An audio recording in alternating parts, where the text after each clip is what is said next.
你到底想要啲咩？去旅行之前我諗咗呢個問題，我諗咗好耐。譬如話，點樣嘅愛先係正確嘅愛？我唔知。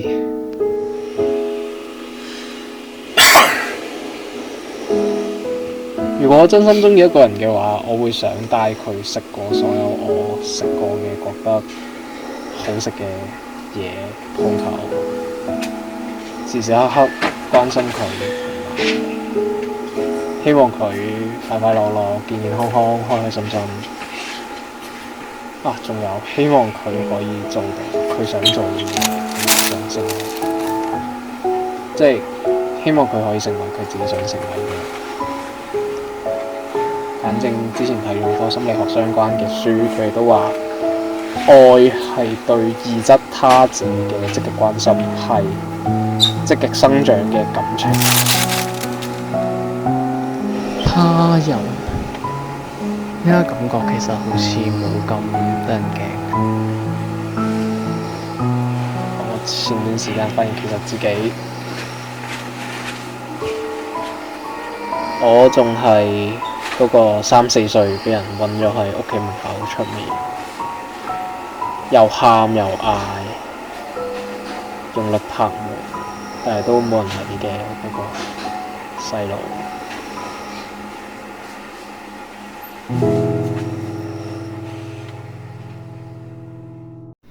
講起身都幾奇怪下，我對嗰個3、4歲嘅小朋友嘅處理方式同一啲我討厭嘅大人一樣，都係將佢韞住，唔俾佢出嚟，好傻。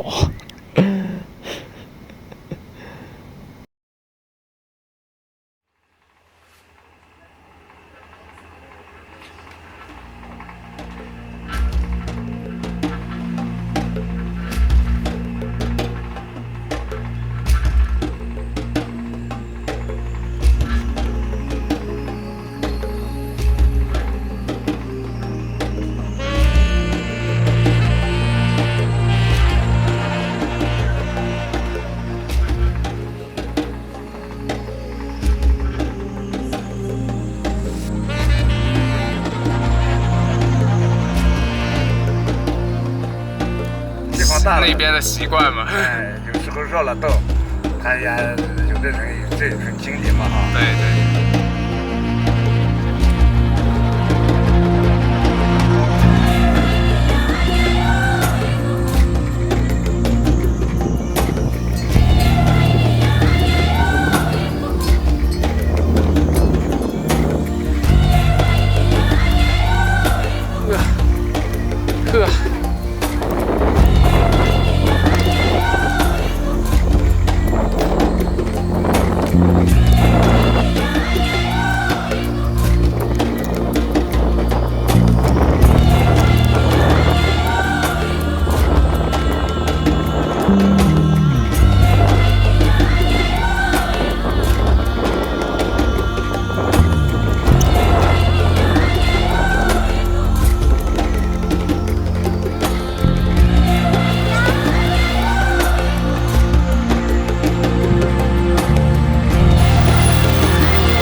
成個旅行入面比較值得一提嘅係喺沙漠嗰度影銀河。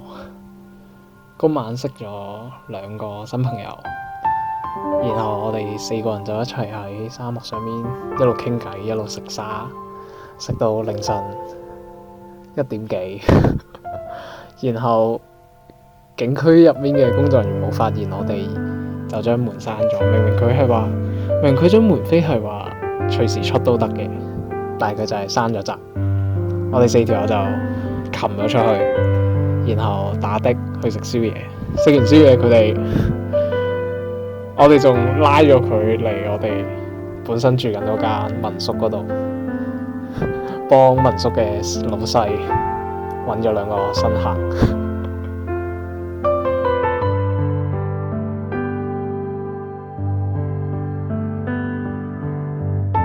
有個心理學家話，困擾人嘅4個終極問題，分別係死亡、孤獨、自由同冇意義。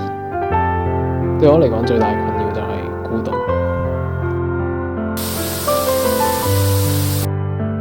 之前一路我都好想尋求嘅係他人嘅理解，然後直到做日玩元神入面話，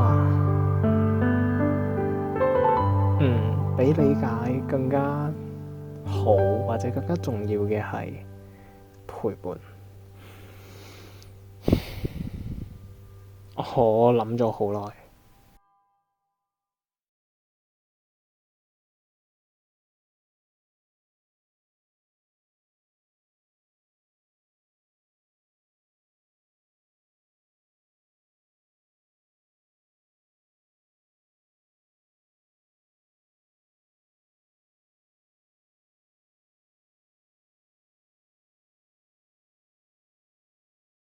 人類好弱小，唔完整，但係正係因為咁，所以我哋先至會需要其他人，所以先至需要互相攙扶，所以先至需要你。無論如何點都好啦，我愛你，多謝你，真心為你。最後我想請你聽埋呢隻歌。如果有多一張船飛，你願唔願意同我一齊走？I